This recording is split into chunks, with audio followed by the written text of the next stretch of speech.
Hello' নমস্কাৰ বন্ধুসকল, আপোনালোক কেনে আছে? মই ভাস্কৰজ্যোতি দত্ত। আজি এই বিশেষ আমাৰ অনুষ্ঠান সাম্প্ৰতিক এই অনুষ্ঠানটোত সকলোকে স্বাগতম জনাইছোঁ। আৰু আজি এই বিশেষ অনুষ্ঠানটোত আপোনালোকৰ সৈতে কথা পাতিব বিচাৰিছোঁ এটা সাম্প্ৰতিক পৰিস্থিতি সকলোৱে দেখি আছে, শুনি আছে, কিন্তু বহুতে হয়তো এই বিষয়টোৰ ওপৰত বিশেষভাৱে আলোচনা কৰা নাই। গতিকে মই ভাবিলোঁ এই বিষয়টোৰ ওপৰত আমি কথা পতা উচিত। গতিকে আজি কি বিষয়ে কথা পাতিব গৈ আছোঁ আপোনালোকে থাম্বনেইলখন চাই গমেই পাইছে। তথাপি আপোনালোকক মই এই ভিডিঅ'টোৰ মাজলৈ লৈ যাব খুজিছোঁ যাতে আপোনালোকে নিজে যাতে সেই কথাখিনি যাতে জুকিয়ে চাব পাৰে। গতিকে আহকচোন আজি ভিডিঅ'টো আৰম্ভ কৰোঁ। এতিয়া কথাটো আমি আৰম্ভ কৰিব বিচাৰিছোঁ এইটোক লৈ, এই যে আমাৰ ঘৰত ধৰক যিকোনো এজন পৰিয়ালৰ সদস্য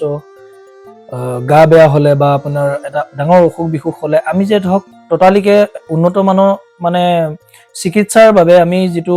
হস্পিটেললৈ লৈ যাওঁ, নহয় জানো, চিকিৎসালয়লৈ লৈ যোৱা হয়। আৰু বিভিন্ন সময়ত সকলোৱে জানে যে চৰকাৰী খণ্ডত যিখিনি আমাৰ চিকিৎসা হৈ থাকে সেই চিকিৎসাবিলাক তাত উন্নত মানৰ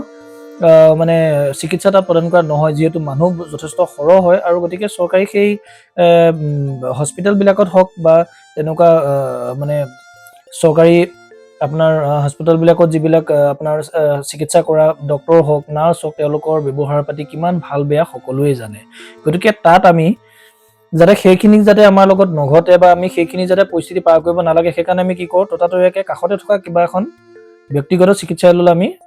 আপোনজনক লৈ যাওঁ যাতে তেওঁ ভালকৈ চিকিৎসাটো হয় আৰু তেওঁ যাতে সোনকালে আৰোগ্য হয়, সেইটো বুলি ভাবি পেলাই আমি গাঁঠি ধন ভাঙি আমি অতি সোনকালে তালৈ লৈ যোৱা হয়। কথাটো সেইটোৱে নহয় জানো? কিন্তু সকলোৱে জানে যে ব্যক্তিগত খণ্ডত হৈ থাকে কি, বিভিন্ন উদাহৰণ আছে।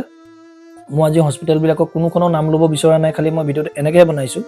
কিন্তু ইয়াৰ পিছৰ এই ভিডিঅ'টো আপলোড কৰাৰ পিছত যদি ক'ৰবাত যদি মই পুনৰ দেখা পাওঁ যে ব্যক্তিগত খণ্ডৰ কোনোবা হস্পিটেলে যদি সেই তেনেকুৱা একে কাম অনুৰূপ যদি কাম কৰি থকা মই দেখা পাওঁ, তেতিয়াহ'লে মই সেই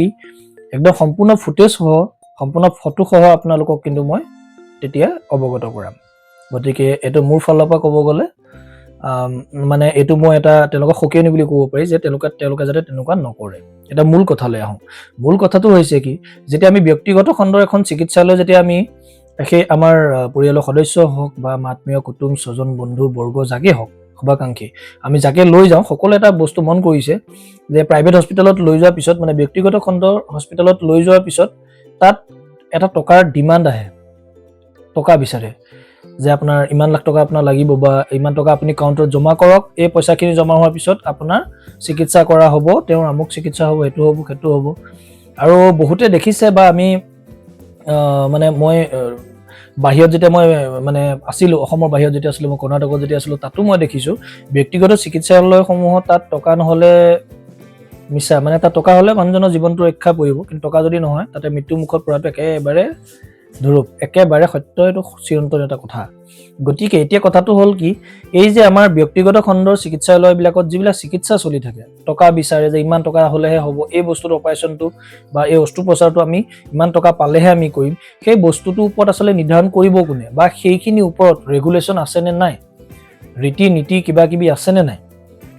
অনুশাসন বোলা বস্তুটো চৰকাৰৰ ফালৰ পৰা হস্তক্ষেপ আছেনে নাই, মই সেই বস্তুটো জানিব বিচাৰোঁ। কাৰণ মোৰতো মনে নধৰে যে আচলতে চৰকাৰে জানি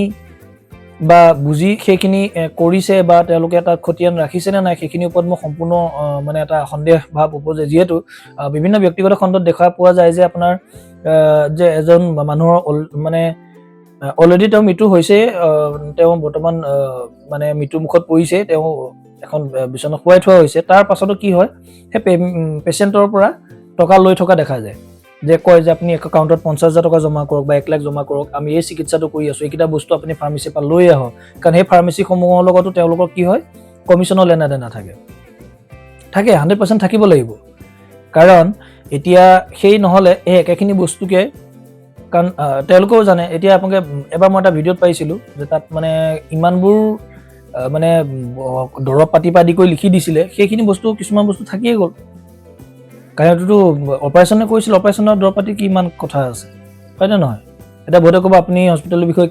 কি জানে নহয়, মই হস্পিটেলত প্ৰায় এবছৰ ধৰি মই সুৰক্ষা কৰ্মী হিচাপে মই কাম কৰি আহিছোঁ, প্ৰায় এবছৰ ধৰি, তাকো মই অসমৰ বাহিৰত। গতিকে মোক আৰু ব্যক্তিগত চিকিৎসালয়ৰ ভিতৰত তলা নলা মোক নিশিকালে মই ভাল পাম, একদম স্পষ্টভাৱে মই কৈছোঁ। গতিকে এতিয়া কথাটো হ'ল কি, সেই ব্যক্তিগত খণ্ডত আচলতে চিকিৎসক থাকেনে মানে সেই আচলতে নৰখাদক থাকে, সেইটোৰ ওপৰত আমি চিন্তা চৰ্চা কৰিব লাগিব। কথাটো হৈছে তেনেকুৱা চিন্তাৰ বিষয় কাৰণ যিহেতু সকলোৱে জানে তাত লৈ যোৱাৰ পিছত বহুতে মৃত্যুমুখত পৰা দেখা যায় আৰু তাত তেওঁলোকৰ মানে মই মতালি দেখা পোৱা যায় কাৰণ তেওঁলোকে যিটো ক'ব সেইটোৱে শুদ্ধ তেওঁলোকে যদি কয় যে আমাক ইমান লাখ টকা লাগে আপুনি দিব লাগিব নহলে আপোনাৰ পেচেণ্টজন আপুনি ভাল অৱস্থাত ঘূৰাই নাপাব পাৰে গতিকে এইটো এটা চিন্তনীয় বিষয় গতিকে ইয়াত এটা দুটা অপচন আছে হয় সেই চৰকাৰী চিকিৎসালয়বিলাক যিবিলাক আছে সেইবিলাককে একদম সম্পূৰ্ণ উন্নত মানৰ বনাই দিয়ক চৰকাৰখনে দৰকাৰে 10খন আঁচনি কমাই দিয়ক আপোনালোকে আপত্তি নাই সেইটো আপোনালোকে কৰিব পাৰে আমাৰ শিক্ষা ক্ষেত্ৰখনত আপোনালোকে কাম কৰিব পাৰে চৰকাৰক উদ্দেশ্যি কৈছো সেইটো আপোনালোকে কৰিব পাৰে আৰু যদি তাকেও যদি কৰিবলৈ যে সক্ষম নহয় বা আপোনালোকৰ হাতত যদি বাজেট কম আছে বা পৰা নাই তেতিয়াহ'লে মই কওঁ এই ব্যক্তিগত খণ্ডৰ যিবিলাক চিকিৎসালয় আছে সেইখিনিক আপোনালোকে নাকি লগাওক নহ'লে বহুত নিৰী মানুহ মানে নিজৰ মাটি ভেটি বিক্ৰী কৰি পেলাই সেই মানুহজনক মানে প্ৰাণ বচোৱাৰ আকাংক্ষাৰে তালৈ যায় কিন্তু তেওঁলোকৰ বোলে হাতৰো গ'ল বাটৰো গ'ল সত্য সেই কথাষাৰ তাত গৈ পেলাই সত্য প্ৰমাণিত হয় কাৰণ যিহেতু আপোনালোকে তাত যেতিয়া লৈ যাব তাত যেতিয়া ভালকে ভুল চিকিৎসা হ'ব বা ভালকে চিকিৎসা নকৰিবই আৰু কিনো চিকিৎসা কৰিব কেতিয়াবা ধৰক ক'ৰবাত ভিতৰত এটা মৃতদেহ হৈ তেওঁ মানুহজন পৰি আছে কিন্তু বাহিৰতো মানুহকতো চাব নিদিয়ে নকয় যে আমাৰ এইটো ক্ৰাইটেৰিয়া আছে আমি এইটো ৰুল এণ্ড ৰেগুলেশ্যন আছে এইটো আমাৰ চিষ্টেম আছে আমাৰ SOP মতে এইটোহে সেইটোহে বহুতখিনি কথা কয় ন গতিকে মানে আমি যে বাহিৰত যেতিয়া আমি চিকিউৰিটি কৰিছিলোঁ তেতিয়া আমাৰ নিজৰ দুখ লাগে আচলতে মানে মানুহ সোমাবলৈ নিদিয়ে ধৰক কান্দি কান্দি থাকে এবাৰ মই নিজেই পাইছোঁ তেনেকুৱা ধৰক ডক্টৰ জানে যে সেই মানুহজন বহুত বেছি সময় নাথাকে কিন্তু তথাপি মানে সেই তেওঁৰ যিখিনি এটেণ্ডাৰ থাকে যিখিনি মানে অভিভাৱক থাকে মানে আপোনাৰ পেচেণ্টৰ লগত ৰোগীৰ লগত অহা তেওঁলোকক সোমাব নিদিলে যে আবেলি 3 বজাৰ পিছতহে আপোনালোকে সোমাব পাৰিব কিন্তু এখন বেৰৰ ইফালে সিফালেহে মানুহবিলাক আছিলে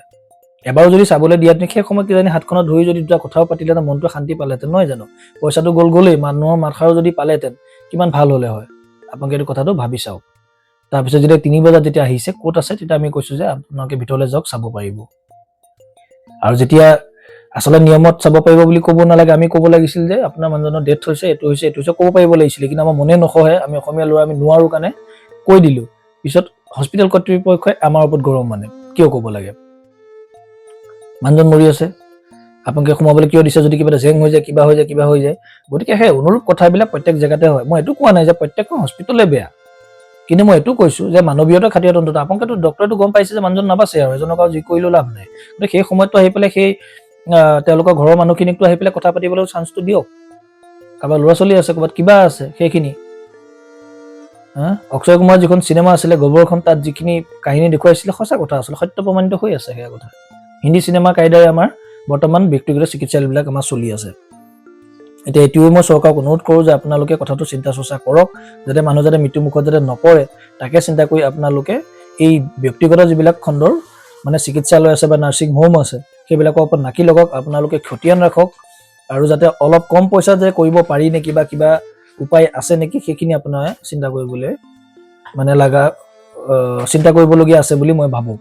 এতিয়া বহুতে কমেণ্টত লিখিব গৈ যে ব্যক্তিগত খণ্ডবিলাকততো তেওঁলোকেতো কোনো ধৰণৰ দৰমহা বা তেনেকুৱাতো হেৰি নাই গতিকে চবটো তাৰ পৰাই হয় এইটো মই বুজি পাওঁ কাৰণ ঝাৰু মৰাৰ পৰা আদি কৰি একদম মানে পানী যোগান ধৰা বা সেই খাদ্য পাতি যোগান ধৰা প্ৰত্যেকখিনিক আপুনি কিনা পইচাই আপুনি কৰিবলৈ প্ৰত্যেকখিনি তাৰ পৰাই কৰিব লাগিব সেইটো মই বুজি পাইছোঁ কিন্তু মই এইটো ক'ব বিচাৰিছোঁ যিটো বস্তু 1 লাখ টকাত যদি তেওঁলোকে ডিমাণ্ড দিছে সেইটো বস্তু কোনোবাখন হস্পিটেলতো 80,000টো কৰিছে কোনোবাইতো 70,000টো কৰিছে গতিকে সেই বস্তু এটা নিৰ্ধাৰণ কৰক যে আপোনালোকে ইমানটো টকাৰ ভিতৰত কৰিব লাগে বা এইখিনি কৰিব লাগে আৰু যদি তেওঁলোকে যদি উন্নত মানৰ চিকিৎসা আগবঢ়াব যদি নোৱাৰে কিবা কাৰণত তেতিয়া তেওঁলোকে স্পষ্টভাৱে পৰিয়ালবৰ্গক অৱগত কৰাব লাগে যে এই পেচেণ্টজনক বা এই ৰোগীজনক আমি উন্নত মানৰ যদি চিকিৎসাৰ কাৰণে আপোনালোকে আমাৰ ওচৰলৈ আনিছিলে আমি অপাৰক আমি নোৱাৰো গতিকে আপোনালোকে বেলেগ এখন হস্পিটেললৈ লৈ যাওক এই চিষ্টেমটো হ'ব লাগে এতিয়া কি হয় ভিতৰতে মানুহজন মৰি যায় ডেথ হৈ যায় মৃত্যু হয় তাৰপিছত ধুনীয়াকৈ এখন ডেথ চাৰ্টিফিকেটখন বনাই হাতত তুলি দিয়ে যে আপোনাৰ মানুহজন গ'ল এতিয়া কি হ'ল কথাটো আপুনি মানুহজনটো ঢুকালে 6-7 লাখ টকা দি আপুনি মাটি বাটি বিকি দিলেই আৰু আকৌ সেই তেওঁৰ যিটো মৃতদেহ আছিলে সেইটো আনিব সময়ত আকৌ আপুনি এই বাকী থকা যিখিনি বিল আছিলে আমুক বিল ছাৰ্ভিচ টেক্স কিবা কিবি বহুত আছে মই বিল দেখিছোঁ নিজে ডাঙৰ হস্পিটেলত মই পাইছোঁতো সেইবিলাক বিলবিলাক একেবাৰে GST লৈকে 18% নে কিমান পাৰ্চেণ্ট আপোনাৰ GST লৈকে তাত ধৰে সেইখিনি আপুনি চিন্তা কৰা উচিত আশা কৰোঁ ভিডিঅ'টোত আপোনালোকে মোৰ কথাখিনিৰ সৈতে সহমত হ'ব যদি আপোনালোকে যদি মোৰ কথাখিনি যদি সন্মতি জনায় তেতিয়াহ'লে কমেণ্টত গৈ সকলোৱে লিখক যে হয় ভিডিঅ'টোৰ মতে কথাখিনি যিখিনি কৈছোঁ সেইখিনি শুদ্ধ গতিকে আশা কৰোঁ আজি ভিডিঅ'টো যোগেদি আপোনালোকে কিবা এটা শিকিবলৈ পাইছে বা আপোনালোকে কিবা এটা হ'লেও জানিবলৈ সুবিধা পালে গতিকে আশা কৰোঁ এই ভিডিঅ'টো চাই আপোনালোকে কিবা এটা ষ্টেপ হাতত ল'ব বুলি মই ভাবিছোঁ। কিবা এটা আপোনালোকে জুকিয়াই চাব কথাখিনি, আৰু আমাৰ ভিডিঅ'টো শেষলৈকে চোৱাৰ বাবে বহুত বহুত ধন্যবাদ। পুনৰ এটা নতুন ব্লগত আপোনালোকক লগ পাম, আৰু ৰাতি 9 বজাত আমি গতানুগতিক লাইভ আহোৱে গম পাই সকলোৱে, গতিকে ৰাতি লাইভ সকলোকে লগ পাম। তেতিয়ালৈকে good bye, see you again, thank U.